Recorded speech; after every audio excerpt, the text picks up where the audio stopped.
Hello and welcome back to the Welsh Premiership podcast and our weekly preview review show. We'll be looking back at the games last weekend in the Welsh Premiership. Nice to have a full round of fixtures as well, because we haven't had a full round of fixtures for a while with COVID issues, and then the cup games the week before last. And we'll be previewing the two games coming this week and talking a little bit about the Wales under-20s as well. A few boys that are no strangers to us now this season because they've been ripping up in the Prem, and we know they'll do well for Wales 20s on Friday night. So first of all then on Thursday night, Cardiff hosted Ebervale at Cardiff Arms Park, obviously live on S4C Click, and I know a few of the boys went down to that game. I didn't quite make it myself, but Tobias and Adam, you were both at that game. Cardiff coming away with a big 58-8 win over Ebervale. How impressive were Cardiff?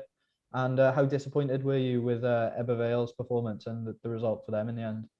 Yeah, I think with Ebervale, you've got to give Jason Strange time. You know, he's obviously a good coach. He won the Grand Slam with Wales in the 20s a few years ago. He's involved with St Helens Rugby League. So he's obviously a good coach. It's just, you can't expect him to come in and work miracles overnight, can you? So, we have to give him time. But I thought Cardiff were brilliant. They got such a good young team down there. Some of the players, I thought Cabango was excellent again. Ewan Priest-Jones coming off the bench, I thought he was excellent. And you can't, when you've got players as quick and as talented as that, you're always going to go on and do good things, aren't you? So I thought Cardiff were excellent. And, with Ebervale, you need to give them time. Yeah, I'm with Cardiff as well. They blooded some new faces again into that squad. I think Ryan Davis on the wing, Harrison James as well, both making their first appearances. Ewan Priest-Jones looked rapid, the amount of chances he created when he come on off the bench as well. And fair play to Cardiff, they're outstanding. But with Ebu as well, like Gad said, we've got to give Jason Strange some time. He's come into a squad that's a bit depleted, with everything's gone on so far. But a big thing under Greg I thought with Ebu was discipline. And again, I don't think that helped them on the weekend. I know it was tough up against the Cardiff Packers especially, that was, dominating. But, there's a couple of yellow cards and stuff that did let Ebu down, and maybe a few bits they'd be disappointed with. But this time, still time for them to work on, and I think they will eventually improve under Jason Strange, definitely. Yeah, I think that was one of the things I noticed in the start of that game.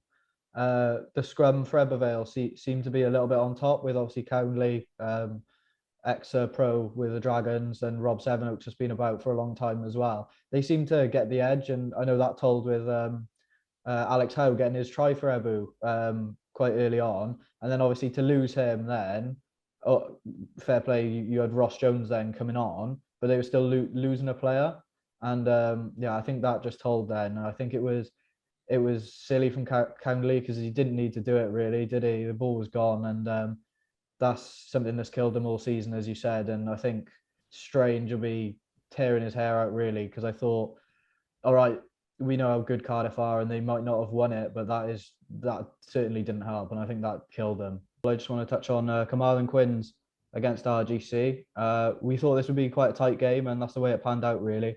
Quins coming away 17-14 winners. So boys, what are your thoughts on that one? Yeah, a really close game, to be fair.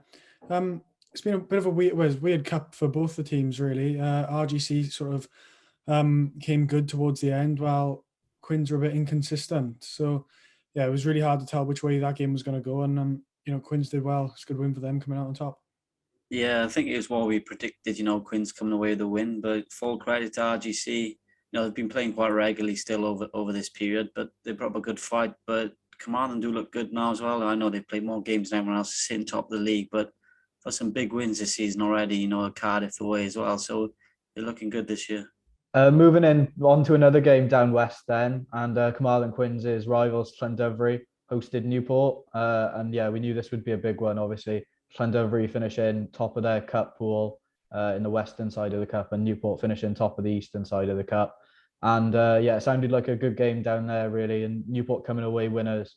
And so what are your thoughts on that one, and what do you think that will do now for the rest of the season for both teams? I think it was the definition of a game of two halves, really, wasn't it? Llandovery winning at halftime by a bit, and then Newport came back and recorded a good victory. Yeah, that's probably the pick of the bunch in terms of games this weekend, or last weekend even. But I'm not surprised Newport came out on top. They topped the Eastern Group in the Cup, finishing above Cardiff, which no one really expected beforehand. But they've proved us all wrong. And I'd probably say they're favourites of the title, if I'm honest. I know it's only a few games into the season, but they've started superbly well. Yeah, everyone I think was looking forward to the game, and you had two quality sides, but credit to Llandovery, the great first half, 17-3 up half time. But for Newport to come back against a team like that away from home, 24 unanswered points second half is a brilliant comeback, and you got to give them credit for what they're doing this year. I think the week before they put 40 odd points on Bridgend in the cup. They've done it a few times now this year, Newport, big wins like that, and they'll be, really happy coming away, 4 points away from Llandovery. Massive win for them. Yeah, and that's something you don't normally see from a Llandovery team down there, sort of imploding like that and conceding so many points unanswered. But yeah, as you say, like it's not really a reflection on their performance, although they did cost themselves. They made a few errors and cost themselves. But yeah, I think you just got to applaud Newport, and yeah, they're on a roll at the moment, and it is hard to see many people stopping them in the league season in that. So moving on then, and Llanelli managed to pick up their first win over Bridgend, 26-14, of Llanelli's first win of the season, sorry. So boys, it's been a long time coming, hasn't it? But we all said that Llanelli would pick up that first win. So yeah, what are your thoughts on the game overall, and how do you think that can sort of kick on Llanelli now going forward? Yeah, we've said for a while, Llanelli have had a few close results, and that win's on the way. And you got to give them full credit. I thought they deserved the win Saturday.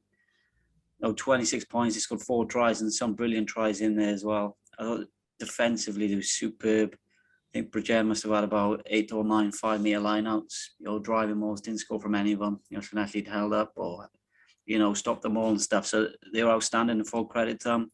Thought the leaders in the side stepped up on the weekend, and Nathan Hart especially was outstanding. Along with the whole pack, and he's only gonna give them inspiration from here on. Now we said they target this game, but there'll be a few other games coming up. I know they'll be targeting as well, and fair play, they deserved it.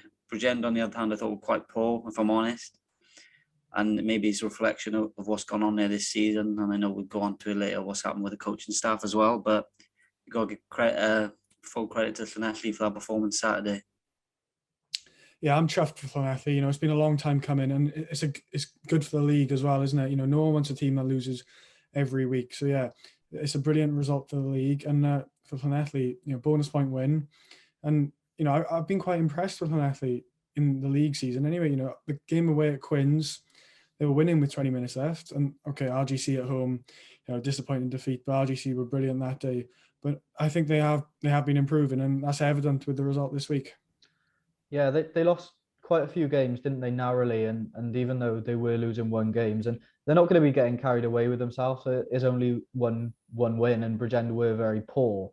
But throughout the cup competition and then in the league as well, we spoke to a number of people from Llanelli, and after every game they said, "Look, we are building here, and it may not look like it from the outside." And they were getting a lot of criticism from the outside, but you got to highlight the senior members of their squad, because even though they were missing those games narrowly, they sort of stuck at it, and they said they were building. They said a win was coming, and yeah, fair play to them, because they did manage to get that win, and hopefully now they can kick on and get a few more under their belt in this season. Yeah, and what's really stood out for me is they did on the weekend without a lot of key players. Johnny Lewis wasn't in the squad. Johan Hughes as well has been outstanding from the start. He wasn't in the squad. And there's a lot of Scarlet boys that they've had throughout the season wasn't available either this weekend. So the win shows what they have been building across the year, and maybe it has taken time, but fair play to them. A lot of boys coming in as well. It's an outstanding win. Yeah, and then on the other hand, then we mentioned it was poor for Bridgend. Tobias, I know you went to the game. I know you said they missed a few opportunities. Where did Bridgend go from here? Because you'd obviously say that's probably one of their games they would have been targeting to win. So obviously, Jabba's left. Steve Jones left his position as head coach after the game. Sad to see him go, but do you think it's the right decision for Jabber and the right decision for Bridgend moving forward? Yeah, like you said, it's tough to see him go because he's been there a few years and he's a great guy. He's great around the club. But I think now is probably the right time. I think I've said from the start of the year, the signings Bridgend made at the start of the season, on paper, looks a quality side, and the results they've been getting hasn't reflected, the team they've been putting out. I think now is the right time. I think the new coach is going to be in pretty swiftly ahead of the game against Cardiff in a couple of weeks, so it should be someone in place before that. But yeah, they've got to rebuild in a way now. They've still got some good Prem players, experience in the squad, but they'll be targeting a couple of wins, and well, hopefully they won't want to be finishing towards the bottom couple at least anyway. Yeah, and one thing, without making excuses for them, and I know they won't be making excuses themselves. They'll be looking at themselves quite honestly. I know they've suffered with a few injuries this season, and do you think the sort of inability they have to put out the same regular 15 each week, do you think that sort of hindered them a little bit, and that's shown why they haven't maybe kicked on as much as they could have that we thought they would have at the start of the season? Yeah, definitely, because I know in the cup they were, trying new combinations, things out, so the team was changing a lot. But this league season, they come into it, and it has been tough for Jabba, but they wanted the solid side, their first choice side, but that's not been available at all really yet so far. Again, you look at the side on the weekend, Ruben Tuck had to pull out minutes before kick-off, which obviously doesn't help again. And then your travelling reserves also back, so you have another back on the bench, so you're short up front as it is. But yeah, it hasn't helped. A few youngsters that have been there. Harry D's had a couple of games, but he's gone on to bigger and better things, and fair play to him, he's doing great with the Ospreys. So stuff like that as well, the boys are missing, but yeah, it's not an excuse, but it hasn't helped them either. Moving on then, and Pontypridd hosted Aberavon at Sardis Road, and Aberavon came away with a win on the road. Boys, what did you make of that one? Obviously, Ponty still quite strong. It's probably a fair result, really. Shows where both the teams are. Obviously, Ponty not a million miles away, but yeah, we know how quality Aberavon are. They showed that in the cup. So, what were your thoughts on that one? Yeah, it went pretty much how I expected it to go, really. I expected Aberavon to win, but I knew it wouldn't be a huge margin of victory. I think Pontypridd, this season is a bit of a transition year for them. They got such a young squad. Obviously, players like David Lockyer left as well. So I think this year it's just about getting them, up to this, level the Premiership requires, and then hopefully next year the players be a year older, more experience, and they'll be able to kick on. Yeah, I agree with that. Probably the result everyone was expecting, but Abraham looks solid this year. Has been doing great things there now. But I thought Ponty have actually been quite impressive recent weeks. They beat RGC away from home, beat Quins the first league game as well. And for a squad, like we said, it's a pretty young squad, missing quite a few boys as well. They're improving a lot, I think, at the minute. And I won't be surprised to see Ponty pushing the top half in the league as well now this year. Yeah, and one player I just wanted to mention, because we mentioned after Ben Bonnell's injury, and obviously we've seen Diggy Bird for one game, that we thought they might struggle with a lack of 10. I think the person that stepped up is Jake Lloyd. And obviously he had a good game on the weekend, and he had a good game in the last league game before that as well, stepping up. So how important of a role will he play at 10, stepping up with the likes of Bonnell and Diggy Bird out? Yeah, it's really important. 10's one of the most important positions on the pitch. So for him to step up and play well, really benefits the team. And when he gets a run of games under his belt, he'll keep improving every week, and be a really good addition for Ponty. So moving on to the final game last weekend then, and Swansea hosted Merthyr at St Helens. Adam, I know you went down to that game to watch. Merthyr coming away with a pretty impressive win. How did both sides perform, and how was the game? Yeah, I think Merthyr deserved to win. Really strong, particularly in the second half. But I think if you look at the scoreline, 32-15, you'd assume it was quite one-sided. But that really wasn't the case. Swansea had 2 points behind with about 20 minutes left. And Swansea scored 3 tries and only scored 15 points. That doesn't happen very often, does it? So yeah, perhaps the scoreline maybe flattered Merthyr a little bit, but they were, deserve another win, and they deserved the bonus point. And Tobias, where do you think that leaves both teams now going forward to the rest of the league campaign? Yeah, well, I think Merthyr, they started the league campaign well, 2 5-pointers against Swansea and Ebu. Maybe sides they expected to beat. but it was a confidence booster. They finished the cup well, I think, beating Cardiff as well. So there'll be some confidence there for them now growing. And I think they'll be confident they can push for the top four, into the playoff spots. And it'll be tough, but, they'll be in with a shout around there. And for Swansea, I think, again, they're in a bit of the development phase. They're building a lot of youngsters in their squad as well. So I think they're probably in the battle towards the bottom few sides. But again, Swansea will hope it's at least 2 or 3 winnable games from now this season. Moving on then to the games this weekend, and we have a cracker of a clash on Friday night, don't we, with Ebervale hosting Llanelli, and this is a big one for both teams really. Ebervale will be quite confident that they can return to winning ways, and Llanelli will be quite confident that they can back up last week's result with a second win here. So boys, are you looking forward to that game, and what are your predictions? Yeah, really looking forward to this one. It's a massive game for both teams, isn't it? I think Llanelli will be going there with confidence, thinking we've just had a bonus point win. We can really kick on now against an Ebervale team who, were poor last week. And then Ebervale will be looking at it thinking, this is probably the most winnable game they'll have all season, Llanelli at home.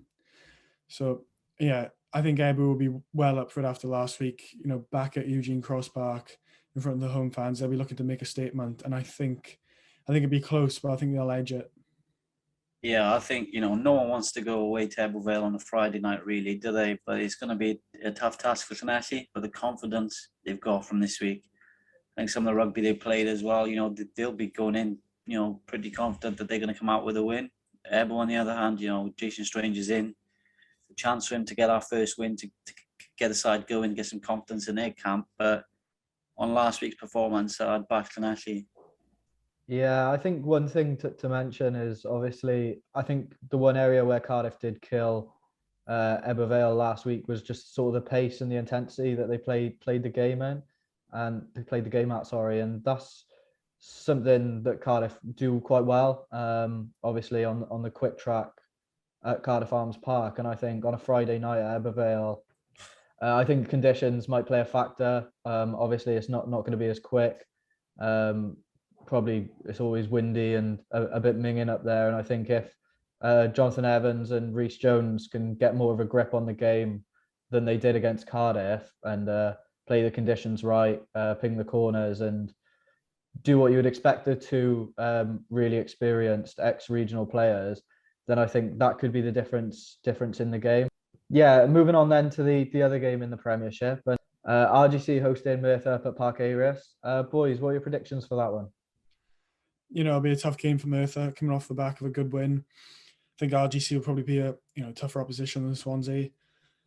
RGC obviously come off the back of a loss away to Carmarthen, but I think RGC will edge it. They're really good at home. No one likes going up there. It takes 4 hours to get up there. It's just all the teams don't like going up there. So I think RGC by 1 score. Yeah, I think I'll agree with that. It'll be a tight game. I think is it a midday kickoff as well, so it's pretty early kickoff. It's a bit of travelling for Merthyr and that, so they may be a bit rusty and stuff, but they're coming off back at 2 big wins at the same time, so the confidence will be there. I think it could go either way, really. Yeah, and I think the good thing for Merthyr and RGC is both teams have had a few youngsters play, but they're not really decimated by players going back to the regions and called up by the 20s, where you look at some of the sides like Bridgend and Swansea and Ebervale and teams like that, who've had quite a few boys leave them, go up to the regions and been called up for the 20s. There's not too many of those missing from the RGC and Merthyr ranks. So I think both teams go up there pretty much, both teams go to the game pretty much fully loaded. And I think it's impossible to call, really. They're two so evenly matched teams, although they got completely different styles, really. Merthyr all about brutality, heavily rely on their forwards game, even though obviously we know about some of the killer backs they have. And RGC love to throw the ball about, really. And under Kerry Jones starting to click now, although they obviously lost last weekend, but you can definitely see the type of rugby they're trying to play, and the type of rugby RGC have really always tried to bring, throw the ball about, talented backs. And yeah, I think it'll be a good game whatever happens, and I think that one's impossible to call, really.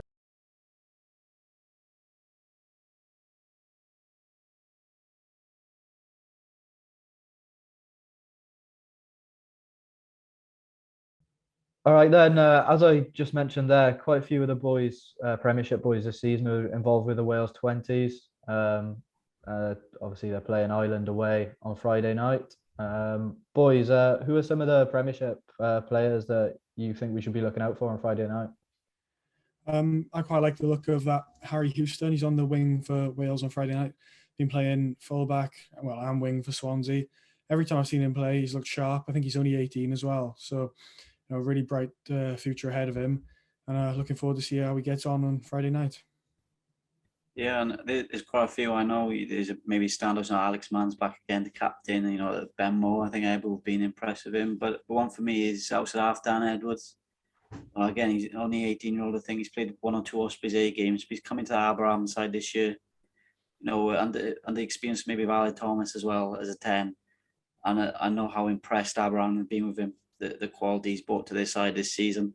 So I'm really looking forward to seeing how he plays now. On the 20s international stage. Yeah, obviously Joe Thomas, ex-regional player, has been playing at 12, hasn't he, for Aberravon, because they wanted to fit Dan Edwards in start of the season. So that just proves the type of player that he is and how highly he was valued at Aberravon, and then getting called up to play for the Ospreys A as well. So yeah, I think he's definitely one to look out for. And I think the one that I'd say is Ollie Andrew. A few times I've watched him play for Newport. I think he's been one of the standout players in the league this season. His finishing ability is just like beyond his years, really. I think he makes opposition defenders who are a lot more experienced than him look like quite silly, really. He's got pace, he's got step, he's strong, he can chip and chase as well. I think he's just got everything, really. And his connection with Matt O'Brien and Will Reid as well is just telepathic almost. He always knows what they're going to do. The amount of times he scored from chips or cross kicks or just running support lines where you think there's nothing on and a Newport player will get a half break. I think he's brilliant, and I can't wait to see him play on Friday night, because I think he'll take to it like a duck to water, really, and I think he'll be one of the standout players for Wales and the Six Nations and moving forward as well. Okay, thanks you to those of you that are watching as well. We'll be back soon with another weekly preview review show and another guest podcast as well, so keep an eye on our social media platforms. Thank you to our sponsors, Lekker Food Company, as well, and we'll see you soon. See you on a good day.